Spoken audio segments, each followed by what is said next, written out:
السلام عليكم ورحمة الله وبركاته. بسم الله الرحمن الرحيم. الحمد لله رب العالمين.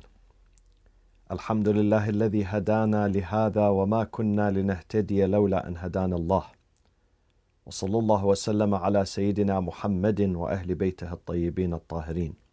السلام عليك يا أبا عبد الله، وعلى الأرواح التي حلت بفنائك وأناخت برحلك.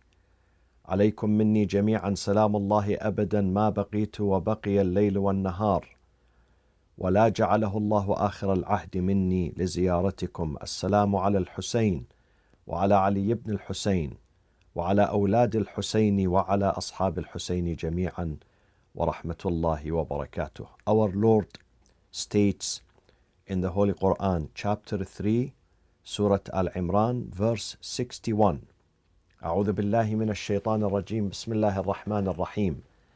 فمن حاجك فيه من بعد ما جاءك من العلم فقل تعالوا ندعو أبناءنا وأبناءكم ونساءنا ونساءكم وأنفسنا وأنفسكم ثم نبتهل فنجعل لعنة الله على الكاذبين. صدق الله العلي العظيم. My friends, congratulations on the birth of three wonderful leaders, universal leaders. Today is the 3rd of Sha'ban, the anniversary birth of Al-Imam Abu Abdullah Al-Hussain ibn Ali, alayhim as-salam. Tomorrow, Sha'ban 4th, is the anniversary of the birth of his younger brother, Al-Imam Abu al-Fadl al-Abbas alayhi salam.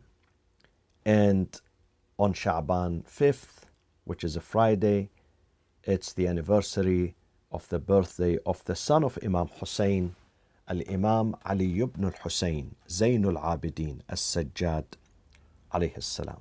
Congratulations on these beautiful days. Also the beginning of the spring season, Eid al-Nawruz. Congratulations and happy New Persian year to all those who celebrate worldwide.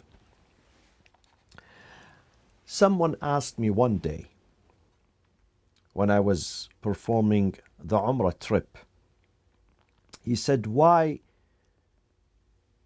do Shi'as worship Imam Hussain? I said to him, what do you mean by worshipping? We worship God. He said, no, but your love for him surpasses and exceeds your love for his grandfather, the Prophet, or his father, Imam Ali, or his mother, Fatima. And this is something very strange. You shouldn't do this. In answering him, I said, no, our love and our respect and our admiration and our loyalty to Imam Hussain does not in any way surpasses or exceeds our love for his noble grandfather, the Prophet of Islam, Muhammad sallallahu alayhi wa sallam. Neither his father, Imam Ali, or his mother, Fatima. However, it also does not fall behind, or it is less than our love for the Prophet and the parents of Imam Hussain. Because we follow exactly what the Prophet taught us and instructed us. The Prophet said to us that just like you love me and you admire me and you respect me, you have to have the same degree, the same level of love and feelings for my family. Where is this? Let me show you, my friends. Let me show you this collection of hadith that you've seen many times on this screen. These are the 6 books, Al-Kutub al-Sitta, the most important books in the Sunni tradition. Let me quote for you Jami' Al-Imam Al-Tirmidhi. Al-Imam Al-Hafiz Abu Isa Muhammad ibn Isa at-Tirmidhi. He's Persian. In fact, all those 6 are Persians, my friend. All those narrators of hadith in the Sunni tradition are Persians, including Imam Muslim, who they think is Arab. But originally he's Persian. He's not Arab. All 6 of them are Persians. This is how much Persia contributed into strengthening and enriching Islam. He died in 279 Hijri. He is born in a city called Tirmidh, not Tirmidh, Tirmidh, on the border between Turkmenistan and Afghanistan. There is a river that divides these 2 countries. And that city is on the bank of that river. They call it Jayhoun River in their language. So it's on the border between Turkmenistan and Afghanistan. This man, Abu Isa at-Tirmidhi, who happened to be the student of Bukhari, he says, look, this is his book here. This is his book. Let me read for you Hadith 3789. Hadith 3789 in the book. An Ibn Abbas. Ibn Abbas being the first cousin of the Prophet. And also this man, Ibn Abbas, narrated plenty of narrations from the Prophet. عن ابن عباس قال قال رسول الله صلى الله عليه وآله وسلم. The Prophet said, أحب الله لما يغذوكم من نعمه. You must love the Lord God because of what He pours upon you of His blessings and gifts. So you must love God. وأحبوني بحب الله. And love me, the Prophet says, love me too, with the love of God. Don't separate between me and God. Number 3, وأحب أهل بيتي بحبي. And love my family for my love. So this is a trinity, if you will, if it is correct to borrow some Christian terminology, biblical terminology. The love of God, the love of the Prophet, the love of the family of the Prophet, inseparable from each other. If you love God, you must love the Prophet. If you love the Prophet, you must love his family, his household. You cannot separate. You cannot separate between them. In the same book, in the book of Jami' al-Imam al-Tirmidhi, al-Hafiz al-Tirmidhi, هذايا ابناin. See what he says about Hassan and Hussain. هذاني ابناي. Those are my sons, not my grandsons, my sons.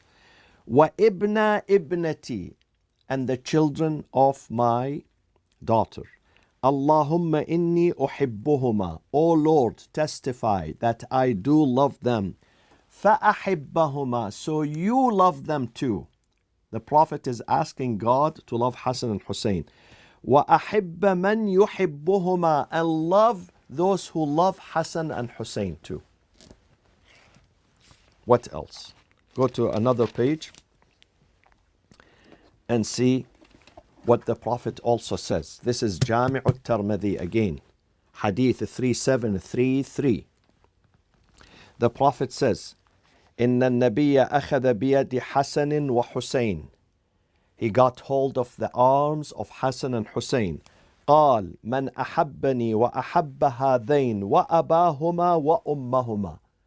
Whoever loves me and loves those 2 kids and love their father and their mother, كان معي في درجتي يوم القيامة. He will be gathered with me in the same level, my friends, in the same level on the Day of Judgment.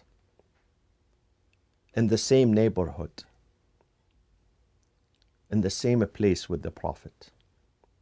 Whoever loves the Prophet, loves Hassan and Hussain, loves their father Ali and their mother Fatima. These are the books of Sahih, the most authentic books in the Sunni tradition. If you go to Muslim, you find the same thing. Sahih Muslim. If you go to Sahih Bukhari, you will find the same thing. I don't want to take much of your time. I just was going to present some samples from these books regarding the family of the Prophet and Imam Hassan and Imam Hussain. This means, my friends, that the love for Imam Hussain and his family, meaning his brother, his sibling Hassan, his father Ali, his mother Fatima, is compatible, is equivalent in value, is synonymous, if you will, is identical and equal to the love of the Prophet, according to the hadiths that we just read. And therefore, people should not be surprised. They should not freak out when they find out, when they come across the followers of Ahlul Bayt and they see them loving Imam Hussain with the same intensity that they love his grandfather, Prophet Muhammad sallallahu alaihi wasallam. Because this is the sunnah of the Prophet. These are, after all, the instructions of the Prophet, that you love me and you love family with the same level. Do not separate between us. Do not discriminate between us. The love, the loyalty has to be the same.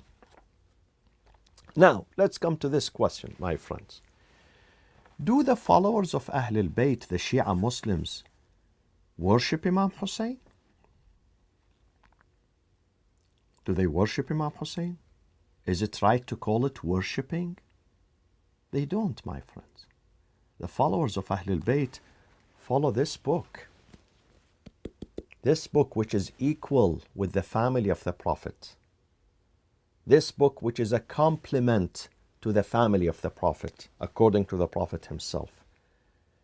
In Surah Al-Bayyinah, the evidence, chapter 98 in the Holy Quran, verse number 5, God says, وَمَا أُمِرُوا إِلَّا لِيَعْبُدُوا اللَّهَ مُخْلِصِينَ لَهُ الدِّينَ حُنَفَاءَ وَيُقِيمُوا الصَّلَاةَ وَيُؤْتُوا الزَّكَاةَ وَذَلِكَ دِينُ الْقَيِّمَةِ.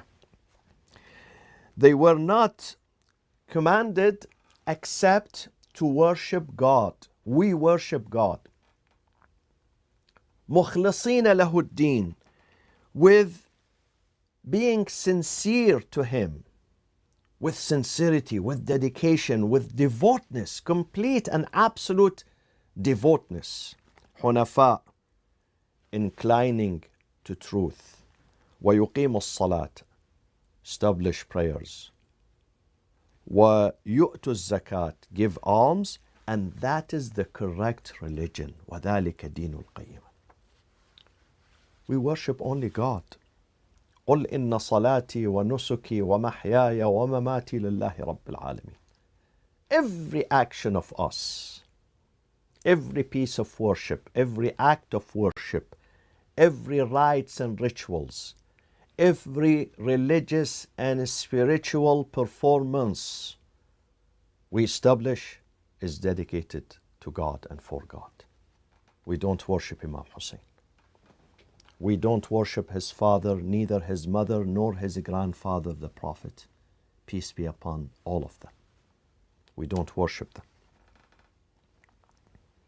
Our absolute allegiance, surrenderance, submission, loyalty is only to God and nothing but God. وَقَضَى رَبُّكَ أَلَّا تَعْبُدُوا إِلَّا إِيَّاهُ وَبِالْوَالِدَيْنِ إِحْسَانًا. Your Lord has decreed that you worship none but Him.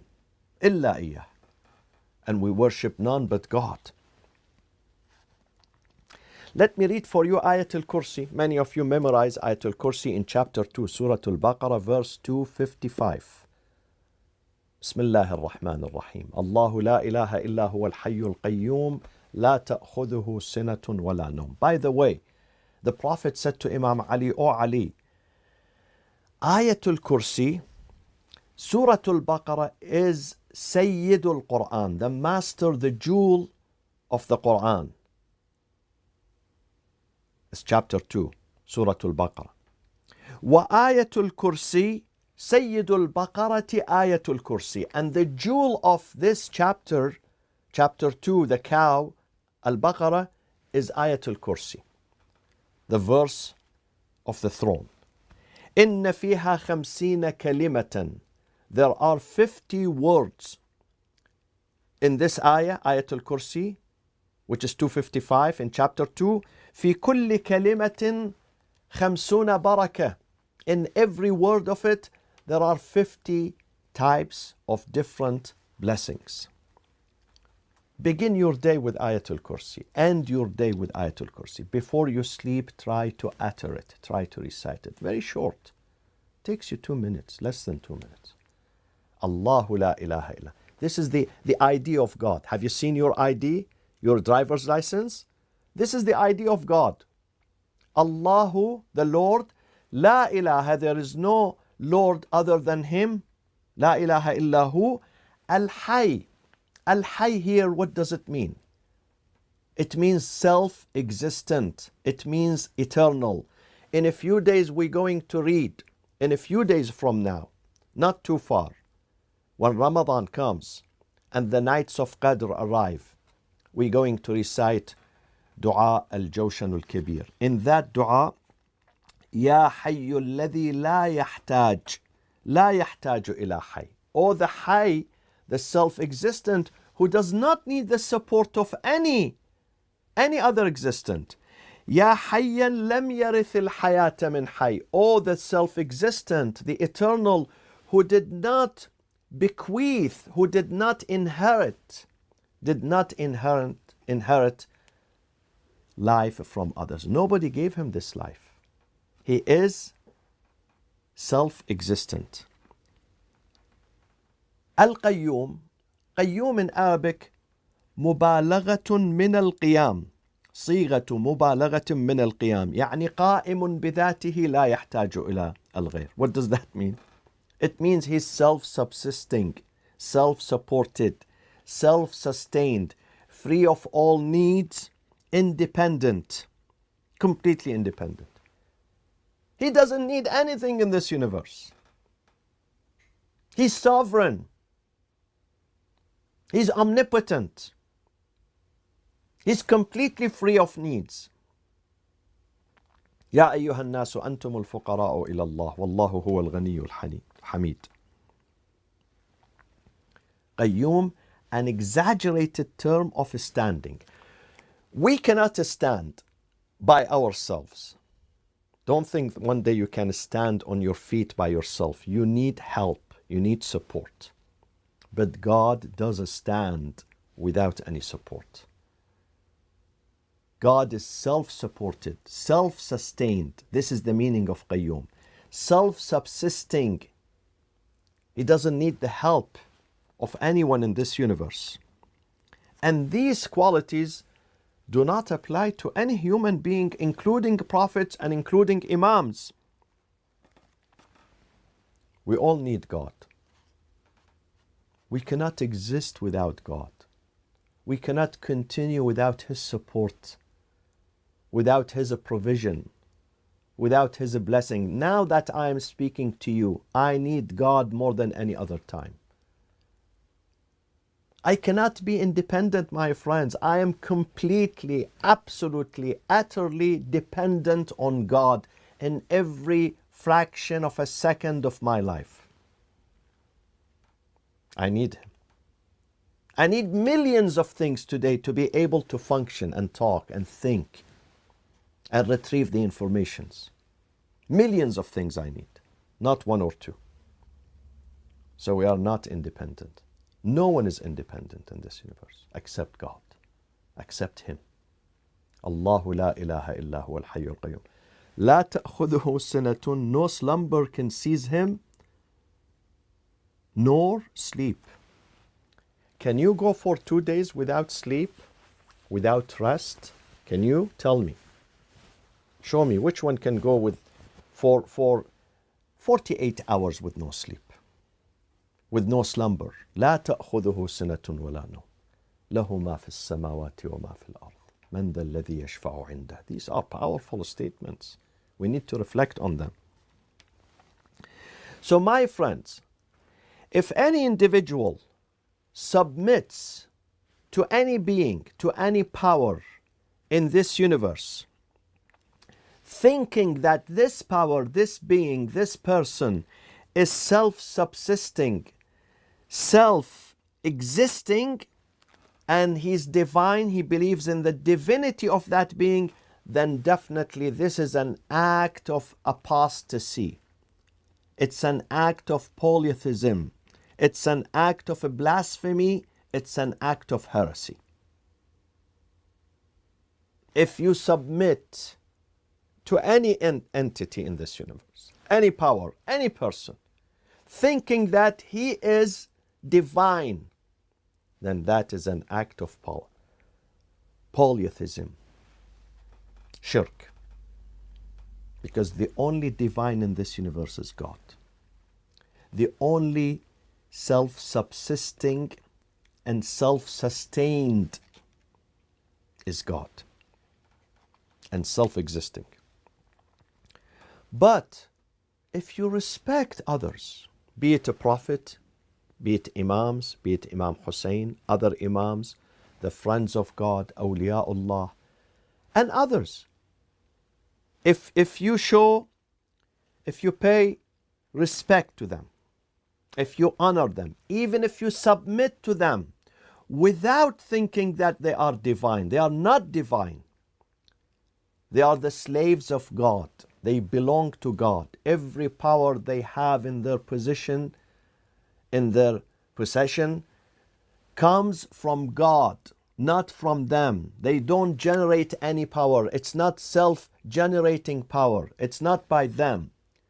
Every power that they have, it's from God, given to them by God. Then this is monotheism. This is exactly monotheism, Tawheed. And we have many examples in life, my friends, of paying a tribute, even submitting to another person, but that does not mean you are worshipping him. I'll give you many examples. When a student submits to his professor, to his teacher, is this an act of worship? Is he worshipping him? When he's obeying his teacher, he's obeying his instructor, his trainer, his coach. Is he worshipping him? He's not worshipping him. He's following the protocol. You must listen to your teacher. You must submit to your teacher. If an officer, a soldier in the battlefield salutes and submits to his general, is this a form of worshipping? When he salutes him, when he bows down before him, is he worshipping him? He's not worshipping him. He's following the military protocol. You must listen to your superior. You must obey them. You cannot even discuss anything with them. You cannot argue with them. That is the protocol, but it's not worshipping. A son bows down before his father. Is this worshipping? It's not worshipping. This is a form of respect. So we have to distinguish between two things. One is an act of worship where we worship only God. Only God. The second is an act of respect, honor, submission, which you can do to your father. Many husbands, they submit to the will of their wives. Absolute submission. I swear to God, I've seen some of them, they can't breathe without the permission of their wives. And I've seen the opposite in other cultures. A wife cannot breathe without the permission of her husband. But do we call it worshipping? Is this ibadah? It's not worshipping. Come to the Quran. Surah Yusuf in the Quran, chapter 12. Chapter 12 in this book. Verse number 100. وَرَفَعَ أَبَوَيْهِ عَلَى الْعَرْشِ وَخَرُّوا لَهُ سُجَّدًا. Joseph, when he was reunited with his father Jacob, who came all the way from Egypt, from Palestine to Egypt, from Palestine to Egypt, وَرَفَعَ أَبَوَيْهِ عَلَى الْعَرْشِ. He raised his parents up to the throne. He puts them on the throne. وَخَرُّوا لَهُ سُجَّدًا. And they fell prostrate before him. They are prostrating before Joseph, before Yusuf. But this is not an act of worship. This is an act of love, an act of admiration, an act of respect and honor. Not worshipping. Not worshipping, my friends. Again in this book, in chapter 2, Surah Al-Baqarah, وَاتَّخِذُوا مِن مَقَامِ إِبْرَاهِيمَ مُصَلَّى. Take the standing of Ibrahim as a place of prayers. What is the standing of Ibrahim? Have you been to Hajj? Many of you have been. What is Maqam Ibrahim? What is inside it? Inside it is a small rock where you find the footprints of Abraham on it. 4,000 years ago, Ibrahim is dead.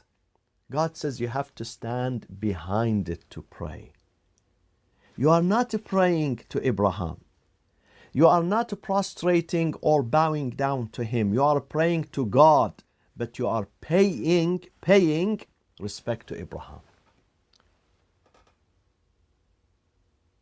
You may say, I can stand anywhere. Why God did not say you can stand anywhere in the sacred mosque and do Salatul Tawaf, perform the Salat of the Tawaf? No, he said, وَاتَّخِذُوا مِن مَقَامِ إِبْرَاهِيمَ مُصَلَّى. You have to stand behind the standing of Ibrahim. Behind him. Not in front of him, behind. For your prayers to be accepted. This is a form of attribute, a form of respect to Abraham. You are not worshipping him. When you stand before his maqam, his standing, his station, you are not worshipping him. You are respecting him. So guys, you have to distinguish. Wahhabis have to distinguish between an act of respect and honor on the one hand, an act of worship and ibadah and servitude on the other hand. Today, my friend, it's very common in every culture. You may call your father Sayyidi. You may call your elder. In Saudi Arabia, they call the king Sayyidi, my master. Does that mean they are enslaved to him? Doesn't mean. A form of respect. This is a tradition. Doesn't mean they are worshipping the king. So when it comes to Imam Hussain, we don't worship him, my friends. Yes, we respect him. We pay tribute to him.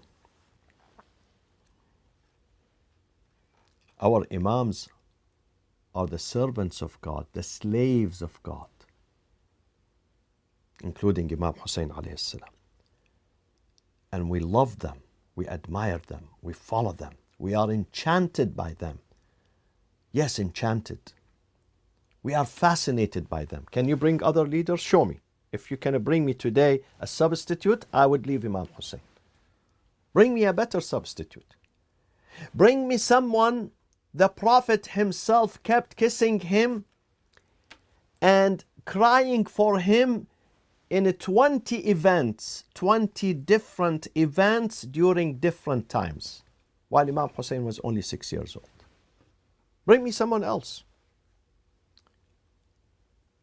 Some people say, why this exaggerating in using turbat al-shifa, this dust that you take, or the dirt, or the sand that you take from the grave of Imam Hussain, why do you consider it a source of healing?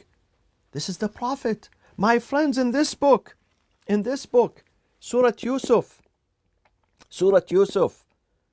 verse number 93, اذهبوا بقميصي هذا. Joseph says to his brothers, take my shirt this. اذهبوا, take my shirt this. بقميصي هذا. فألقوه على وجه أبي. Cast it upon the face of my father Jacob, who's sitting in where? Where was he? Where was he? He was in Palestine.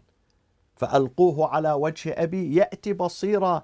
He will come back to me a seeing person, regaining his sight. Take my shirt, cast it upon it. What is it in that shirt? Is that medicine? It's not medicine, it's a blessing. A blessing. The shirt of a prophet. So why not the dirt of the grave of Imam Hussain is not a blessing?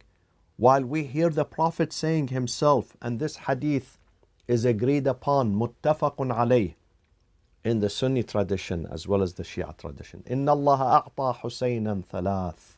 God has rewarded Hussain 3 major gifts. الشفاء في تربته, the healing, the recovery, the shifa in the soil of the grave of Imam Hussain. واستجابة الدعاء تحت قبته. God would respond to your prayers when you stand under the dome.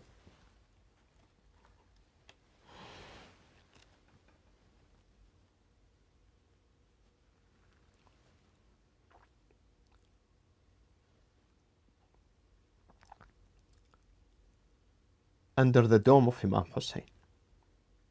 Imam al-Sadiq, he gets sick. He's in Medina. He's Imam al-Sadiq. He hires someone, he says, take this money and go to Karbala and pray for me under the dome of my grandfather Hussain. So a man, when he was leaving Medina, he met his friend. He said, where are you going? He said, I'm going to Iraq. He said, why do you go to Iraq? He said, because Imam asked me to go and pray for him under the dome. The man was surprised. He rushed to the Imam. He said to him, Ya ibn Rasulullah, aren't you an Imam? Aren't you infallible?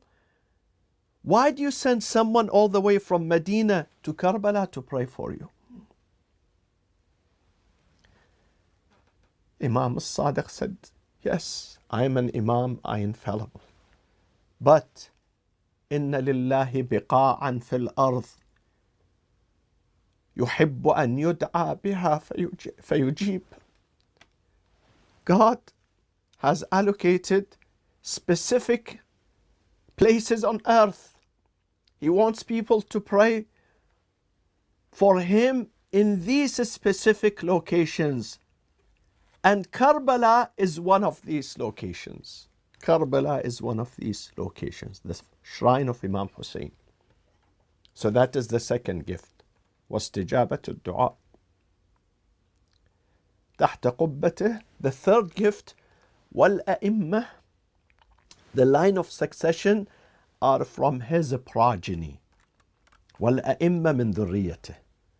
So Imam Zayn al-Abidin, Muhammad al-Baqir, Ja'far al-Sadiq, Musa al-Kadhim, Ali al-Rida, Muhammad al-Jawad, Ali al-Hadi, al-Hasan al-Askari, Imam al-Mahdi are from the progeny of Imam Hussain alayhi salam.